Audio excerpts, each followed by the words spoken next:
Welcome back to another edition of AFC Tough Questions. I'm once again joined by Michael Talks Football, and we are going to cover some of the biggest questions that need to be answered regarding AFC football. We are now done with match day 6 and round 3 of the qualifiers. There's a lot of things that happened, and there's a lot of question marks. We're going to try to bring up some of those narratives, explore them a little bit. You guys follow along in the comments. Before we get started, though, if you guys could drop a like on the video, that'd be much appreciated. Please check out Michael's channel. The link will be in the description, and hit subscribe for the oncoming onslaught of Asian footy content here on Deadball TV. Now, Michael, I told you we were going to start a little positive here. All right, to start this episode. And I want to ask you now, who is the best sixth place team right now in AFC World Cup qualifying? Wow. I wasn't expecting that question. So we got China, It's a North curveball. Korea, and Palestine. Okay. Mm-hmm. You know what? It is China. Because they got 2 wins? Bro, they got 2 wins. Nobody else in the group has 2 wins other than Japan. It's them and China. I mean, honestly, I'm actually shocked at how well China have played. Did you expect them to go away to Bahrain and win the game? Heck no. Maybe get a draw. No. And I actually think they put a decent performance against Japan at home. Yeah, they lost the game 3-1. Look, everybody's going to lose to Japan unless Japan fumbled the bag at home against Australia. But I think China, with all the injuries they had, no Abdueli, no Zhang, he was coming off the bench in the second game at home against Japan. Mm-hmm. I think China put up a good performance. They got a crazy away win at Bahrain where they had the disallowed goal. Then they score immediately off the VAR call. It was unbelievable scenes for China. And to be honest, I think they should feel very positive in that group. And looking at North Korea are just a Duracell battery. Those have some highs, and then they really just hit the lows of the lows. Palestine, if they don't play South Korea, they're not up for the game. I don't get it with Palestine. They have some good performances, but then they downplay to their opponents as well, like the Omans and Kuwait. So I think for China, they've been really, for me, one of the shocks of this qualifiers. You can talk about Kuwait, you can talk about UAE, but for China, for how abysmal they looked in those first 2 games, and even in the pre-qualifiers against Thailand and other opponents like Singapore, I was like, hey, China ain't going to get no wins here. The fact they got 2 wins, and they defensively have looked more solid, and I think they are going to be a competent team. And to be honest, they got a chance for 3rd or 2nd in this group, which is crazy to say. For how we were talking about their team after the first 2 match days, even the first 4 match days, we're like, they got the fire kits, but the football ain't fire. That's ice cold. Now, they might be bringing the samba to their football. Yeah, look, they don't play like great attacking football or anything like that, but as long as they can have an organized defense, they got a chance. So I think they're the best of the 6th place teams. Yeah, we're starting to see some fire bending out there from the Chinese national team. They got the fire red. Now we got some Fire Lord Ozai energy coming out from Branko Ivankovic. I love the turnaround from this team. It was fun to clown them. We had a great time after match day 1 and 2, making fun of China. But I think a new dawn is upon us. Is there a crazier stat from Asian qualifying so far, other than China with 2 wins, the second most winning Group C, and the group? They have the only team in Group C with 2 wins. They're on 6 points. Nobody thought they were going to get even a single win from this round, and they're still last. They're still not even going through to round 4. Is there a crazier stat? I don't know. That's insane to me. I think that's the craziest stat by far in these qualifiers. Although I have another stat, but yeah, look, China, what do you think has improved for them so much? Do you think it's more just defensively? Do you think they have more belief in their side? What do you think has changed for them? Because it's a dramatic change around. See, I actually would argue, and why I wanted to ask you this question is because I don't really think there's a wrong answer. I think you actually could make an argument for Palestine if you wanted to. I don't think Palestine's the best team, but you probably could spin something like that. Their group is really difficult. Would China have 2 wins in Group B? Maybe. They probably would get at least 1 against Kuwait right now. And then North Korea, if you're talking about how does the football look, I would say they are probably the best 6th place team. The difference is that North Korea have missed 3 penalties, which has dropped them 5 points. They would be in 3rd or 4th place right now, dude. So you could say North Korea you could call it bad luck, or you could say they're just trash. I mean, 0 for 3 from the penalty spot, you call it what it is. And then the Chinese argument is you have the 2 wins. I think how they've won these games, I think Ivankovic, you look at the players that they called up recently, it's a lot of young guys and a lot of new faces. So I think he did exactly what every single washed national team pool needs to do, and it's just be like, okay, Wule, thank you for your service, but we got to move on. Some of these like Brazilian naturalized players who are 30, 31, whatever. Thank you for your service. Time to move on. So I think they just brought in some hungry dudes who keep the tempo way higher. Like the physicality from China in the second game against Japan versus the first game was night and day. Like there's some tough fouls in that game, and that's Hmm. what they need to do. They still suck at set pieces though. Defending them, they're Oh, it's embarrassing. They've atrocity. conceded Atrocity. four, Oh god. four in 6 games, Yep. Yep. Two against Japan. two against Saudi Arabia. Yep. Both from corners. Oh my god.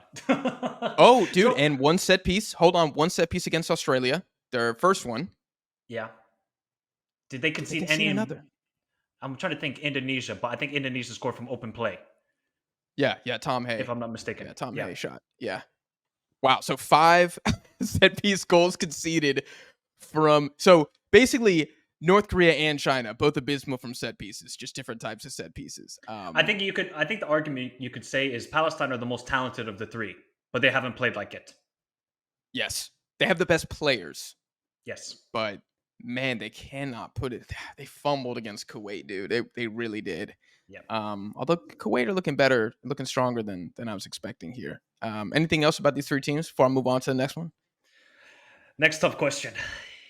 You're putting me on the spot. Next, Like yes, I am. I'm in front of the jury of AFC fans. You were in front of the AFC Supreme Court right now. Next up, are the UAE actually good? That was going to be one of my questions to you. Perfect. You put me Yeah. on the seat. Yeah. Okay. All right. There. Look, they destroyed Qatar. I mean, 5-0? 5 piece. I got 5 on it. Can we play Qatar every week? That's what UAE are singing right now. Dude, I could not believe what I was seeing. Okay, first they put up a very good performance against Kyrgyzstan. I thought that look, Kyrgyzstan, Mhm. they're not the greatest away from home, but still to get the victory, comfortable, looking solid. Suhail looking like a baller. And then to do that against the Asian Cup champions and have an 8-1 aggregate scoreline against them in 2 games in qualifiers, I think the UAE are real. Are the UAE actually going to qualify for the World Cup? Think about this. Paulo Bento, and I tried to check, I think he would be one or second manager ever in history to qualify 3 different nations to a World Cup. South Korea and Portugal are guaranteed all the time. UAE? No, nobody gave UAE a chance. In this group, maybe even in the fourth round, you're like, okay, yeah, UAE got some decent players, but to do this and basically said to Ali Makbout, adios, buddy. You're not here anymore. The all-time leading goal scorer for the nation. We don't need you anymore. We say, cool. Al Ghazami, Lima, obviously Suhail coming through, and they're just playing phenomenal football. Again, it's another team where they're playing more on the counterattack. It's completely the way they just obliterated Qatar. I was like, nah, this is just some different gravy on here. It's what is it? Shrimps and gravy in America, in the South. That's what Mhm. UAE are doing right now. They got the shrimps and gravy ingredients and they're cooking up the ultimate meal. Now, I wonder how they're going to do away from home, though. They did do a good performance away from home, I thought, against Uzbekistan. That game against Uzbekistan at home is everything. Because if they win that game, they might get a direct spot, which is crazy to say. So I think they are actually a very, compared to what I saw in the Asian Cup, where it was a bit more lackluster, they're really struggling in games. They drew obviously to Palestine, they lost to Iran. I was like, nah, even the Hong Kong game, I thought they kind of got lucky in that matchup.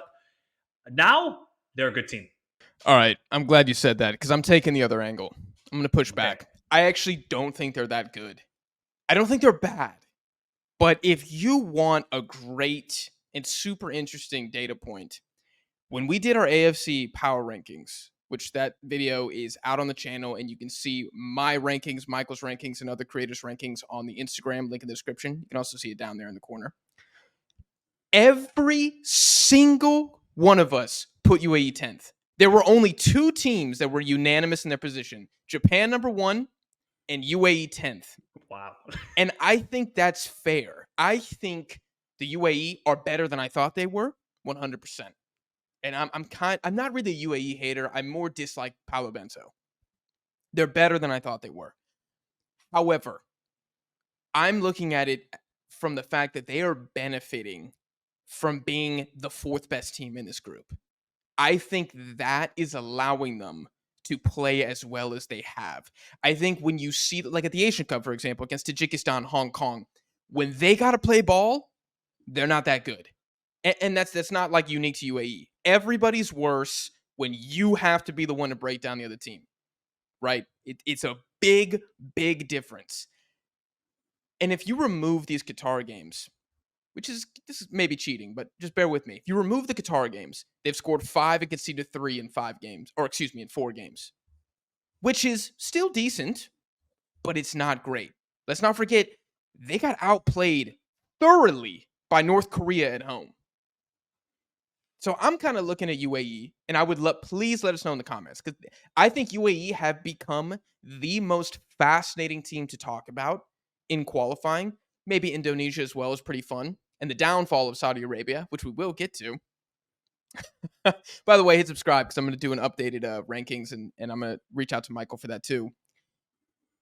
I think this might be a case where they just have Qatar's number, and I think it might be a bit flattering to them But overall as a team. what about the performance away from Uzbekistan?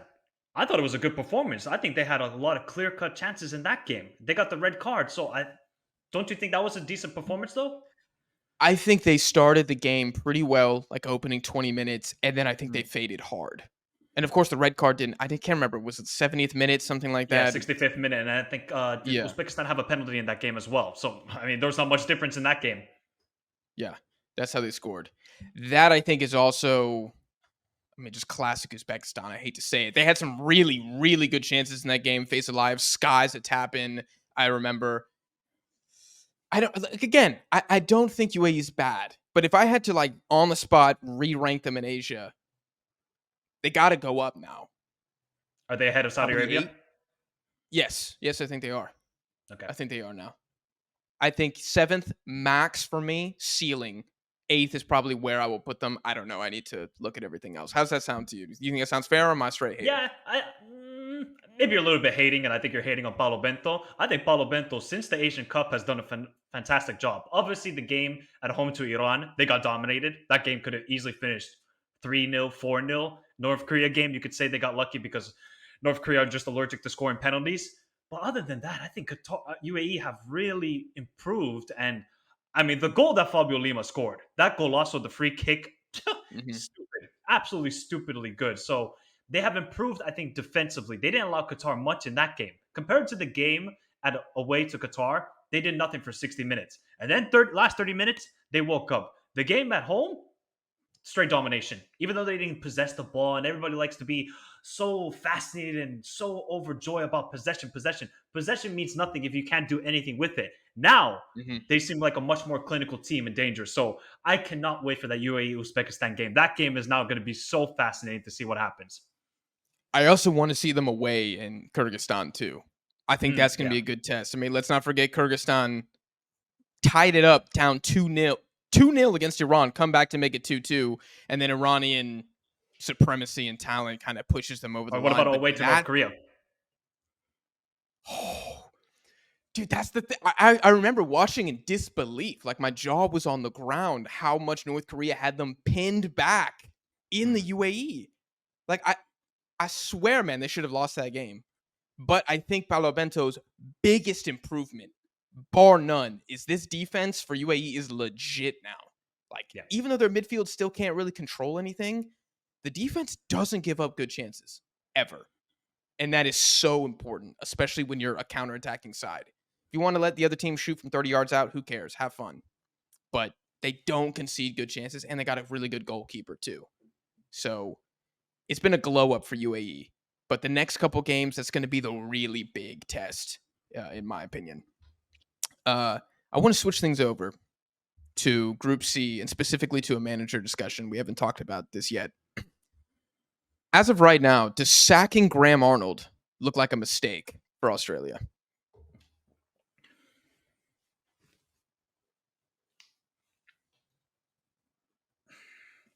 I actually have no clue.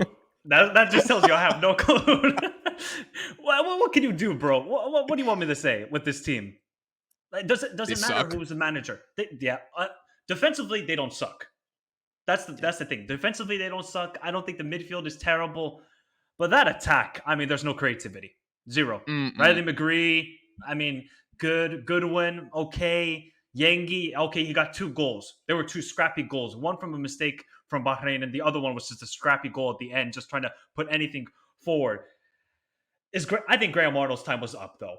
You could see the course was running out. The battery was low. There was nothing more to give. I think Graham Arnold was tired, so you needed a new voice. But the problem is, you could change the manager. The players are the same, and these players are not at the level they should be. Why on earth is Mitchell Duke starting against Saudi Arabia? Why? Somebody explain to me. What has he proven to you during these qualifiers in this round to say, yeah, he should be getting the starting spot? Just go with Yengi. I don't think Yengi is amazing. He's not at a Mark Viduka, Harry Kuehl, or Tim Cahill level. No, he's not. But just got to give him a chance because Duke, he ain't going to give you anything. So I don't think it was. Correct. I think it was the right thing to get rid of Graham Arnold. Go with Popovich, but Popovich is realizing too these players are not that good, and he's not. Oh, he's never been an attacking minded manager. If you look at his teams, like with Western City Wanderers, all they did to win the AFC Champions League was just defend like crazy, and it worked out, and they won the AFC Champions League. Like he's just not really an attacking minded manager. So I I just think these players, just the attacking phase, they're not good, bro. Honestly, they got lucky to score 2 goals in that game against Bahrain because the second half, Extremely. extreme. The second half, they did nothing until they realized, oh, the 2 goals we conceded. Now we got to go for the game. So I don't think it was a mistake though. I think Popovich is the right guy, but the players are the problem. I also think they probably should have moved on from Graham Arnold. But now I think what we've seen, albeit in only 4 games, is that you kind of appointed a younger Graham Arnold in a sense. Like you're right, Mm. he's a defensive coach. Defense was never the issue for Saudi Arabia or for Australia. It's never been the issue. The issue is put the ball in the back of the net. And I think the highlights from Popovich so far, I think Garia or Garia in the back, that guy looks legit. Like that guy probably should be playing for Australia going forward. And I'm not really sure. I mean, Gauchi at goalkeeper looks okay. I mean, Matt Ryan Uh, against Bahrain, I don't know. I think they're both just I don't know. Did you see battle of Gaucho mid. on the ball against Saudi Arabia? I think he was a liability too. Dude, I don't think a single goalkeeper in Asia can pass the ball. But Zion that's a Suzuki can. different. Zion Suzuki can. He's literally the only one. Yeah, he's the He's only the one. only one. And Martin It's Pice. kind of And sad. Martin Pice. Oh, dude, I'm gonna show you the stats later. I don't know about that. I'm looking at the Okay. pass success rate, bro. It's in the depths of hell for Martin Pies. Um, so I don't know. I agree with you that getting rid of Graham Arnold was the right decision, but I wonder, especially after the next round, if Australia still struggled to create a single thing, if people will be like, was Popovich the answer, or should we have gone for something a little against the grain of Australian DNA? I don't know. I guess time will tell, but I guess the grass isn't always greener. Is how I'm Mhm. feeling so far about the Graham Arnold not sacking, but him stepping down. Okay, let's talk about Saudi Arabia. Do you think Hervé Renard can figure it out in time and get these guys to the World Cup? Ah, I've lost words for this team. They have turned from the Green Falcons to the Green Pigeons. I don't know what to do Correct. anymore with this national team. Where do we even begin? I have told you many times, Jack, and you tried to argue with me. It's always Mancini's fault. Mancini, Mancini, Mancini. I said, cool, you can blame Mancini all you want, but these players are not stepping up right now. And if you look at this national team, it's not even just the attack. The defense got caught up by Indonesia. If Australia just had some competent forward, they would have scored some goals. And they pressed well Australia to create some chances, but they didn't really threaten Saudi Arabia that much in that game. Renard is going to need Houdini act at this moment. He might be a Mhm. great manager, and I highly respect Renard. I think he's a phenomenal manager, but it's now down to the players. These players need to show some fight. They don't show any fight right now. The mentality is weak. They don't have any. When they feel adversity, these Saudi players, even at home, away, they crumble like a cookie. So what is it going to be? Renard either has to switch to a back five or say to all of these forwards, Ferraz, Al Dasari, you guys are not a part of this team anymore. Where is it? How do you solve this national team? The midfield works hard, doesn't create a lot. The attack can't beat a man. Defensively, do you get rid of the defensive high line? I don't know what to do. I'm actually bamboozled, and you're gonna need Jesus Christ and everybody out there to save this national team. Because here's a crazy stat for you. Do you know when was the last time Saudi Arabia actually they went through a 4 game period in 2022 where they didn't score a goal? Before that, do you know when was the last time they went more than 4 games without a goal in their entire history, friendlies and competitive games combined? Probably 1980s. You're correct. They went through a 6 game span in 1988 where they didn't score in 6 games. I think we're getting to that stage. Oof. I mean, I mean, they got the China home, and Japan away next too. I mean, if you can't score against China at home, liquidate this team. Liquidate the team, Liquidate. the FA, the league, everything about it. Withdraw from qualification. Why is it that Tambakti is the biggest threat going forward? He's the center back. Why is he the one driving with the ball and actually taking a shot? It is just embarrassing right now. So what do you think? Embarrassing. Do you think it's now on the players to step up or Renard to do a Houdini act and get this team functioning?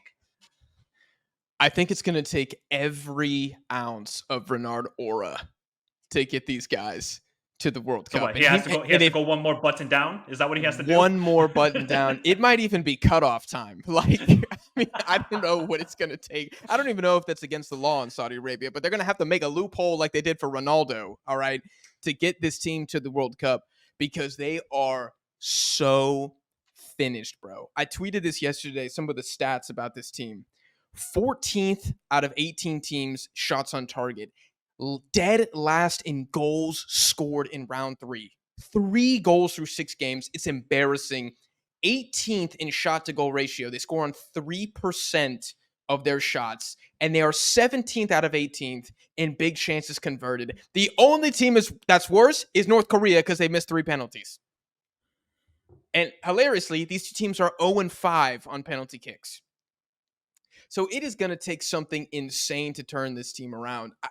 I thought that Al Sahafi, who has been getting a lot of love because of some stuff he's been doing in Belgium, ghost, pocketed against Indonesia. Absolutely pocketed. Yes, and pretty much every game except maybe the second half against Bahrain, I thought he was okay. If I'm Renard, I'm not playing with the 9 anymore. Al Burakan should be banned from the national team. He is a literal tree out there. Just play with a false 9. I don't even know if you put Salem, who needs to come back ASAP. I don't think he'll miss any more games. I would honestly maybe just put him at a false 9 and just be like, we have no striker, so let's not even pretend. Let's try to play some kind of cute creativity ball in the middle, because right now everything is just wide. Everything's wide. Try to beat your man. Fail. I don't know how many tackles Verdonk had against Saudi Arabia, but it must have been 15. Must have been 15 tackles.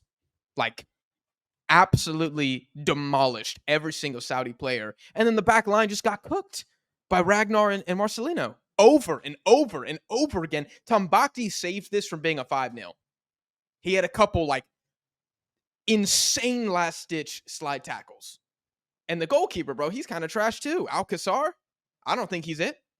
I have no confidence in that man at all. I mean, did you see what he did in Australia? I don't know what he was doing. I almost gave up that penalty. He's a disaster. Everything is a disaster. Even Mohamed Kano didn't look that good. I thought he was going to be immense coming back. Yeah, he wasn't. So, are we both in agreement? Like, top 2 is done for Saudi Arabia? No, because this group is wide open and nobody wants to take that second spot. So, I mean, they could rectify it. But if you look at their last 4 games, it's tough. Away to Bahrain, away to Japan, home China, home Australia. How many wins did they get there? They need minimum 7 points from those to go through. Okay, so they need to get a away point against Bahrain and win the 2 home games. Yes. Do you think they can do it? That last game, Australia at home, that will probably decide it. Yep.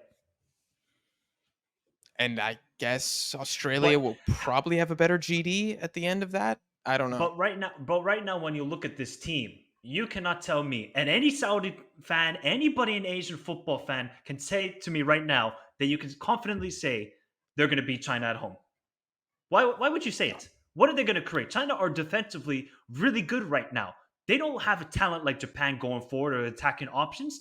Nobody on this team wants to take account of themselves. I'm telling you right now, these players will get found out even more as the rounds go by more and more. And when it gets tighter, and then they might get to the fourth round, these players are going to shrink because nobody wants to take accountability. The only players that can stand up is Tambakti and Saud Abdulhamid because he saved their asses in the Australia game as well with that last Yes. ditch tackle. So, I mean, the attackers are just woeful at the moment, really woeful. I don't know how it gets solved either. Renard, if he gets this team to the World Cup, it might be his best job. Actually, to be fair, Zambia winning the AFCON is ridiculous, but this might be his second best That's job. ridiculous. Man, the fall is crazy. I don't remember where you and I had Saudi Arabia ranked. I think I had them 8th or I something, think I and had you the probably had them. seventh or eighth around there. Yeah. Oh, they drop him for sure. Mm-hmm. They in Qatar are competing for biggest frauds in AFC qualifying. It's insane. I have one last question for you. Who do you think has been the breakout star of qualifying so far in Asia? Ooh, that's a good one. I probably would say Saul from UAE. I've been really impressed by him. Damn it, that's my answer too. Yeah, I've been really impressed by him. He's a Although beast, dude. he's an absolute beast. I cannot believe how well Beast, he's playing. man. He had a couple minutes in the Asian Cup. I think he didn't start. He didn't even play any minutes in the round of 16 game against Tajikistan. But the way he's playing, technical ability, that goal he scored against Kyrgyzstan was absolutely filthy. The third goal, oh my god, the technical ability, the shot. But I think he's been the breakthrough star. I mean, obviously, there's other players like you could say Faisalayev, but we already knew about Faisalayev from the Asian Cup. I mean, you could choose any Japanese player if you want to, but we already know about them. Maybe What about Verdonk. Ragnar? Maybe Ragnar. I was going to say more Verdonk from Indonesia. I think Verdonk is a beast. Hmm. Not just from the Saudi game. I think he's been a beast throughout these qualifiers. So you could probably throw those players in the. Yeah, that's about it. Nobody from Iran has impressed me. Maybe you could say Mohebi. Mohebi could be a breakthrough star, but we kind of saw that as Hasn't well. played I enough think games. he hasn't played Played enough twice, I games. think. So yeah, so Yul would be my choice from UAE. Yeah. I've been saying Suhail this whole time, but it's I, I Suhail. have I have no clue, but we're gonna go with that. UAE people, let us know in the comments down below how to pronounce it. Break down the pronunciation. See, I don't hate UAE. I just am a I don't hate watch Paolo Bento. I'm just like, I just don't think you're it, G. It's hate. That's It's it. hate watch. Don't worry. You hate watch Paulo Bento. I hate watch Jorge Sampaoli. That's how we do it. Okay, that's fair. That's fair. We can reach a compromise there.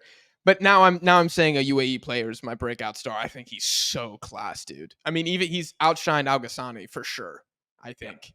I'm trying to think. Is there any breakout star from Group B? Maybe Junho Bae, South Korea. I don't know if it's breakout Maybe. star, but Yeah, maybe. But you can't. You didn't really expect this from a UAE player to be balling out like this. no, Yeah. not at all.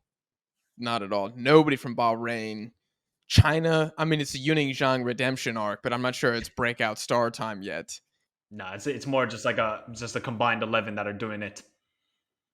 To shout out a defender, I do think Machida for Japan has been insanely good. Another defender, maybe Husanov, but I don't. I feel like he kind of broke out already. I don't know if Yeah. it's thinking. You know what? Could you say Joe Kojo's breakout star? You know what? Probably Kojo. Yeah. Yeah. How many goals does he have in this round? 4? Oh my god, 4 goals for Kojo. I mean, to score Dude, two that's goals pretty against good, Iran, man. and now he's gotten rumors that he's going to make the move to the Iranian league. Makes sense. The guy's balling out for them right now. Yeah.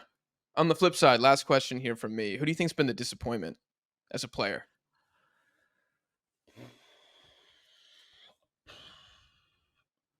Feras.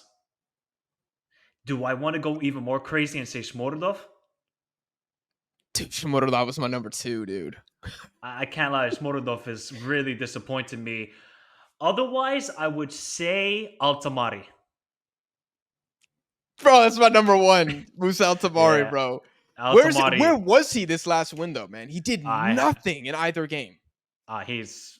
I think he's a Montpellier still because that was not Altamari I saw out there. I think either he's carrying an injury or something is really, really off with him. But his performances, I could not believe he could not beat a man against Kuwait. He got No. locked up Yeah. against Against Iraq, locked Kuwait. up against Kuwait. I mean, I expect at least something. What we saw at the Asian Cup was a dude just gliding out there like he's a figure skater. Nobody could touch him. Now, I mean, he's just getting locked up. Then he's getting released at the end of the game. Oh, he's in my pocket. Cool. There's Altamari. I mean, his performances have been really. Maybe Smordov is a bit maybe harsh because you could say he's been involved with the play, got some good link up play, but I expect a little bit more from Smordov for the quality of player he is. Yeah, I expect more than 1 goal from 5 from Mhm. Shomurdov, because even though Uzbekistan have been struggling at times, you could say Jordan have also been struggling at times. We look at, somebody like Al Naimat balling out. Mhm. So I don't think you could say Shomurdov's had a terrible round 3. Like, that's No. certainly not true. But you cannot put him above Kojo. You can't put him above Naimat. Taremi's got God knows how many Ayman goal Hussein. involvements. Ayman Hussein, who finally didn't score, by the way, finally did not score for Iraq. I don't know. I actually wanted to look up the last time he went 2 consecutive games without scoring. I bet it's been a long time. I mean, even Yengi's now got more goals than Smordov. That's what I'm saying. That's what I'm saying. So if you're just ranking strikers in round 3, Shomorodov is outside of the top 5, which for me is shocking because I really rate Yes. that guy a lot.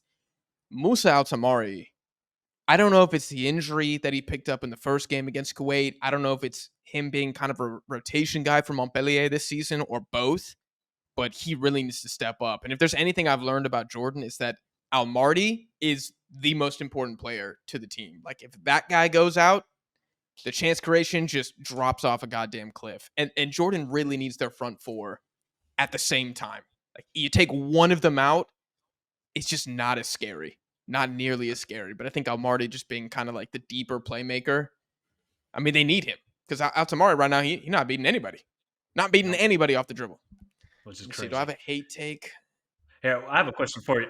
How many teams from Pot 2 won't directly qualify from this round of the qualifiers? So the Pot 2 teams are Australia, Qatar, and Iraq. Okay, Qatar done. Um, Dude, the thing with Australia, bro, is I think they're the kings of waiting till the last second. So I just feel like they could go into Riyadh needing a 0-0 draw to qualify, and they get it. And it's the ugliest thing we've ever seen. And we're still talking about Jordan versus Iraq, who it seems to be advantage Iraq now, but they still got to go to Amman. And that's it. That's the deciding factor. I'm gonna say 2. I do not know if it's gonna be Australia or Iraq. Okay. So only one team is going to qualify from the Pot 2 teams directly from this round. Yes. Actually, you know what? Wow. I would say Iraq are probably more likely. Just Yeah. Australia look beatable, man. I don't know. Yeah, I would I agree don't with that. know. I have another question for you. Okay. Are Kuwait the biggest overachievers so far in this round? I think they are the anti-hero to Jordan. 100%. I think their entire personnel is the perfect counter to everything that makes Jordan scary. They have very, very quick center backs, Mhm. very fast. Jordan does not attack aerially, hardly ever. Everything stays on the ground, and they're just not able to create any separation against those guys. I just think they're the perfect bogey team to Jordan. Are they the biggest overachievers? I mean, to be fair, they only got four. They got 4 points. They got 4 draws. Their only big loss was against Oman. Obviously, they're going to lose to South Korea. But in the other games, they've been competitive. They really should have beaten Palestine. They had the 2-1 lead and fumbled it at the last minute. So, if in all honesty, Kuwait should be on 6 points, which is equal to Oman and maybe in a top 4 position. I think they're the big, considering how bad they looked against Afghanistan, India, and Qatar in the previous round. I thought they were also going to Mhm. be a team like China, where maybe they get 1 point, 2 points, 4 points in 6 games, and looking actually respectable. I think Kuwait are the biggest overachievers. You can maybe throw China as well as the biggest overachievers. Maybe UAE. Those would be the 3 teams for me. Yeah, for looking overachieving good team, UAE. I think I would go China. Okay. I mean, China picking up 2 wins through 6 games in this group, I could have never imagined. I could have Mm, imagined Kuwait getting some good draws. I will say China is the biggest overachiever. okay. Do I have one more question? I have one more question. All right. How many goals do you think Iran are going to concede this round? Iran are already on 5 goals conceded. You want to here's some crazy stats for you. In Okay. 2014, Iran conceded 2 goals in 8 games in the fourth round. In 2018 qualifiers, they conceded 2 goals in 10 games in the third round. Iran conceded only 4 goals in 10 games in the third round in 2022. They've already conceded 5. We got 4 to go. Yep. We got UAE home, Uzbekistan home, Uzbekistan home, away to Qatar, Qatar away. and North Korea home. Uzbekistan, I'm sorry, I don't really have faith in that. I think they leak 2 more. 2 more. Wow. So they're going to concede 7 goals, which is almost the same as they have conceded in the 3 previous World Cup qualifiers. It's the second half, dude. Have you seen them? It's like they stopped playing. I cannot believe it. How you have a 3-0 lead, and they should have really drawn that game to North Korea, because North Korea, I mean, every North Korean Oh shot my. just goes back to North Korea at this point. And the game against Kyrgyzstan, again, they 2-0 lead, 2-2. So do you think that's a mentality issue, or do you think the defense is actually not that good? Nothing against the attack. This is strictly on the Iranian defense. What do you think is the biggest issue with them? I do think their center backs are hands down the worst part of the team. Like it's Mm. not even close, in my opinion. I mean, any Iranians disagree if you want to. I think the fullbacks, guys like Mohammadi, like beast mode. I think they have very, very strong fullbacks. Ezotolaki, Golos. It's a decent midfield. It's strong for Asia. It's not really that strong for international football. That ain't the problem. And the attack is sweat, like just absolute filth. Nobody can stop the attack once they actually start trying. The problem is they just stop trying. And I don't know if that's Galinoy. I don't know if that's because the center backs are just genuinely not very good or what. But it's almost like they're putting these games away in the 30th minute every single time, except against, Uzbekistan. Uh, Ironically, like when they seem to get really put up against it, like when a Kyrgyzstan draws the game 2-2, they come back. When a North Korea is really pushing for it, when they go down a man against Uzbekistan, when Qatar score first, it's like, okay, we got to stop effing around here. But even you could say if they keep this up and they just have this mental lapse, or defensively they will look weak, because they're going to qualify to the World Cup. When they get to that World Cup in 2026, they're going to get annihilated. I'm sorry. They're done. Yeah, absolutely.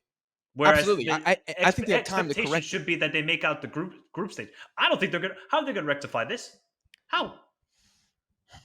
Is the expectation they make it out of the group? We got to see the group first. Well, of course, we got to see the group, of course, but still, I think every time Iran make it to the World Cup, it's always about get to the knockout stage, get to the knockout stage. But if I look at them defensively, you could try and outscore any opponent. You're not going to outscore the European teams. You're not going to outscore the African teams. You're not going to outscore the South American teams. So that's going to be the big issue for Iran. They got the firepower forward line. Asmu, Taremi, Mohebi, Gaedi. They got firepower up there. The defense, they might concede 3 goals against Panama at this point. Because once they Mhm. face any little adversity, crumble. So I don't know what it is with Iran right now. I don't care. Look, they keep winning these games, and that's great. But I want to see a bit more of just a solid defense. I've always seen Iran. It's always 1-0, 1-0, maybe the 2-0. You get a spicy goal there, maybe 3-0. Now they're just shootouts. That's not going to be Mhm. sustainable in a World Cup, in my opinion. I 100% agree with you in that sense. Like they're in big trouble at the World Cup if this continues. I wonder if the problem is also the fact that Iran stopped controlling the games Hmm. once they get this 2-0 lead. It's not like, I don't know, it's not like they go up 2-0 and then the defense just scores an own goal and it's an absolute calamity. Well, I mean, that Taremi did score an own goal. It's more like the midfield and the offense, they don't have the ball anymore. All of a sudden, I'm like, why does Kyrgyzstan have 50% possession in the second half? Why is North Korea all of a sudden putting them? Why are Iran not stringing together 3 passes anymore? And so I don't know if it's. I don't think you can point the finger at the defense and say you guys are trash. This is why. Mm. I think it is a tactical issue from Gallinoi. I think three things are a factor. Gallinoi and his tactics once the team goes up. The fact that the defense is the weak spot of the team. And the offense, I don't know. I don't know if they get bored. I don't know what it is, but they just stop trying when they're up 3-0 in the 30th minute. I We've think seen it 5 times. Osmo talked about it after the game. He said that the mentality of this team was not good enough. So I think that could be a factor as well. I mean, he said that Emmy said that, Jacques Bosch has said that. Everybody's saying it, but nobody's doing anything to change it. And so that's Mm. either going to be the manager, the team captains, or a group therapy session. But somebody's got to figure it out because Mm. that's what's happening. It's not like Iran are barely better than Kyrgyzstan or they're barely better No. than North Korea. No, when I say they murdered North Korea in the first Oh, half, that first I half was mean, 5-0. it looked like a junior varsity team against a professional team. Yep. It's concentration. They just turn off. And that's what they got to fix if they're going to be good at the World Cup. Because they're good in Asia. They're Yes. Asia's, it's one of the elite four, But when they come against England again, you eat in 6, just like last time. So that's kind of how I feel about that. Anything else you got here? Nope, that's good. Yeah, I think we covered every single team at least got mentioned in this video. I think the first time we did this, I realized we were like so Group A focused.